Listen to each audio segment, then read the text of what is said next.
तो आज हमारे पास क्लास 10th का चैप्टर नंबर 10th जो ये वीडियो है, ये इस चैप्टर की सबसे पहली वीडियो है जो कि है इसका हम इसमें इंट्रोडक्शन बताएंगे। ठीक है, इंट्रोडक्शन। इस चैप्टर को हम बहुत सारे पार्ट्स में डिवाइड करेंगे, ये उसका पार्ट फर्स्ट होगा। ठीक है, हर वीडियो के थंबनेल पर मैं बस ऊपर लिख दूंगा ओनली 1, तो आप समझ जाना ये पहली वीडियो है। ठीक है, अगर मैं उस थंबनेल के ऊपर 2 लिखूँ तो ये दूसरी वीडियो, तो मैं इस थंबनेल के ऊपर लिखूंगा फर्स्ट। ओनली पार्ट में कुछ नहीं लिखूंगा, ओनली फर्स्ट लिखूंगा। इससे आप समझ जाइएगा कि ये पहली वीडियो है। मैं बहुत सारी वीडियो लाता रहूँगा और बस मैं टाइटल लिखूंगा उसका, जैसे कि मान लीजिए सबसे पहले मैं लाइट का इंट्रोडक्शन लेके आया हूँ, उसके बाद मैं स्फेरिकल मिरर के बारे में बताऊंगा, फिर उसके बाद साइन कन्वेंशन या मिरर फार्मूला के बारे में भी बताऊंगा। ठीक है, तो चलिए इसका इंट्रोडक्शन अब शुरू करते हैं। ठीक है, ये सबसे बेसिक नॉलेज थी जो इस चैप्टर में मैं आपको पढ़ाऊँगा। ठीक है, तो देखिए अब सबसे पहली इंट्रोडक्शन, जो कि इस चैप्टर का नाम ही लाइट है, तो हमें लाइट के बारे में जानना होगा। तो लाइट क्या है?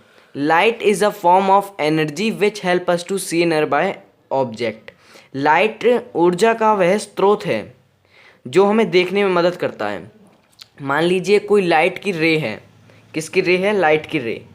ठीक है, वो कहीं से आ रही है और किसी सब्सटेंस पे पड़ रही है, तो यदि वो सब्सटेंस पे पड़ रही है तो वहाँ से वो रिफ्लेक्ट ज़रूर होगी और हमारी आँखों तक आएगी, तो आप उसे देख पाएंगे उस सब्सटेंस को। ठीक है, किसके द्वारा? लाइट के द्वारा। यदि लाइट नहीं होगी, आप अंधेरे में क्या कभी कुछ चीज़ देख सकते हैं? नहीं, क्योंकि वहाँ लाइट नहीं होती, इसलिए आप नहीं देख सकते। ठीक है, और एक और बात, यदि वो लाइट आ रही है वहाँ से, कहीं से भी आ रही है, इन्फिनिटी से आ रही है या बस एक ही लाइट आ रही है, यदि वो आपकी आंखों तक जाती है तो वो कहलाएगा रिफ्लेक्शन।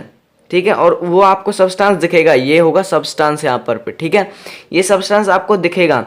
लेकिन यदि कोई रे लाइट आ रही है, यदि वो कंप्लीटली जितनी आ रही है उतनी ही निकल जाती है, तो उसे कहेंगे हम, उस सब्सटेंस को कहेंगे हम मिरर, क्योंकि मिरर से ही कोई भी रे कंप्लीटली रिफ्लेक्ट हो जाती है। ठीक है, तो मैंने आपको लाइट के साथ साथ मिरर का भी डेफिनेशन अच्छे से समझा दिया है। देखिए, any shiny surface which reflect the light completely falling on it surface called mirror. Mirror वो नहीं है जिसमें आप अपनी शक्ल देखते हो, नहीं, या कुछ भी काम करते हो, मिरर वो नहीं है। मिरर कोई भी ऐसा शाइनी सरफेस है जहाँ पर से लाइट कंप्लीटली रिफ्लेक्ट हो सकती है। ठीक है, अब देखिए, मान लीजिए आप जैसे अपनी शक्ल देखते हैं जिसमें शीशे में, उसमें पीछे क्या होता है? सिल्वर पॉलिश होती है। यदि उसमें सिल्वर पॉलिश नहीं होगी तो वो बिल्कुल ट्रांसपेरेंट हो जाएगा। ट्रांसपेरेंट मतलब वो उसमें से आर पार दिखने लग जाएगी और लाइट भी उसमें से आर पार हो जाएगी। सिल्वर पॉलिश की वजह से ही वो रिफ्लेक्ट हो पाती है, इसलिए मिरर वो वाला मिरर नहीं है। ठीक है इसमें।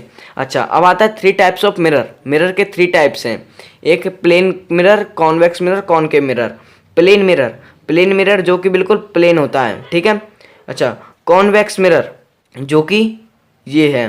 ठीक है, अच्छा, अब है कॉनकेव मिरर। कॉनकेव मिरर वो मिरर होता है जिसमें अंदर की साइड मिरर होता है। इसमें हम यहाँ से अपनी शक्ल देख सकते हैं और इसमें हम यहाँ से शक्ल देख सकते हैं और इसमें यहाँ से।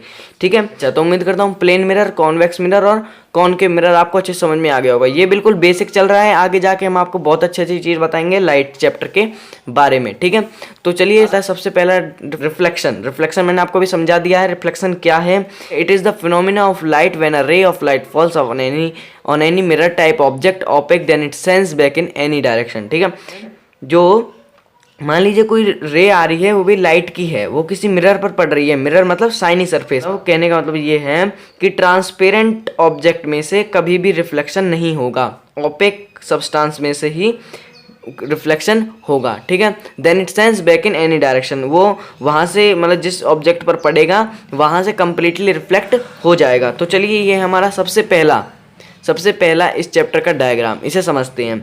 ये आपने क्लास 7th या 8th में भी पढ़ लिया होगा। तो चलिए मैं आपको बताता हूँ। ये है, इसमें ये क्या है? ये एक मिरर है और जो इसमें पीछे ये है सिल्वर पॉलिश।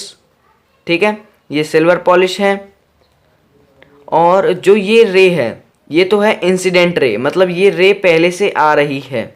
इस साइन का मतलब ये है कि रे आ रही है और ये रे यहाँ से जा रही। ठीक है, और जो ये रे होगी इसको कहेंगे हम इंसिडेंट रे। क्या कहेंगे हम इसे? इंसिडेंट रे कहेंगे हम इसे। ठीक है, अच्छा, अब ये इंसिडेंट रे है और ये है नॉर्मल। ठीक है, इसे कहते हैं हम नॉर्मल। नॉर्मल क्या चीज़ है? नॉर्मल के बारे में आपको बता दूं। नॉर्मल किसी भी प्लेन मिरर पर कोई भी कहीं भी परपेंडिकुलर यदि हम ड्रॉ कर देते हैं तो वो क्या कहलाता है, नॉर्मल कहलाता है। कहीं भी परपेंडिकुलर यदि हम ड्रॉ कर दें इस मिरर पे, प्लेन मिरर पे, तो वो क्या कहलाएगा हमारा नॉर्मल।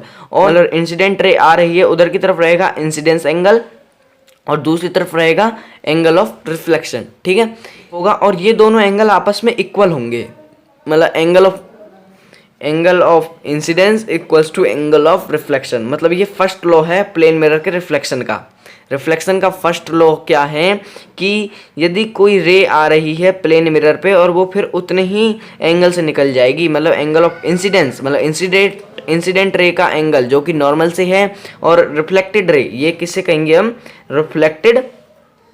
रिफ्लेक्टेड रे कहेंगे हम इसे, ठीक है। रिफ्लेक्टेड रे जो कि क्या है, ये एक लाइन है, ठीक है, जो ये किससे यहाँ से आकर के यहाँ की ओर गुजर जाती है, मतलब जितने एंगल से आती है उतने एंगल से ही निकल जाती है, ठीक है। तो उम्मीद करता हूँ आपको ये अच्छे समझ में आ गया होगा। दोस्तों मैं आपको एक और बात और बता दूँ, इसके दो रूल हैं, ठीक है, दो रूल हैं। वो क्या हैं कि एक तो एंगल ऑफ इंसिडेंस और एंगल ऑफ रिफ्लेक्शन इक्वल होंगे, और जो ये लाइन है, ये तीनों लाइन, मतलब इंसिडेंट रे, नॉर्मल और रिफ्लेक्टेड रे, ये तीनों सेम प्लेन पर ही लाई करेंगे। मतलब ये वाला इंसिडेंट रे, ठीक है, इंसिडेंट रे, रिफ्लेक्टेड रे, ठीक है, रिफ्लेक्टेड रे और normal are lie on same plane. मतलब ये तीनों एक ही प्लेन मिरर पर लाई करेंगे, ठीक है। ये रूल नंबर फर्स्ट है, ये रूल नंबर सेकंड है।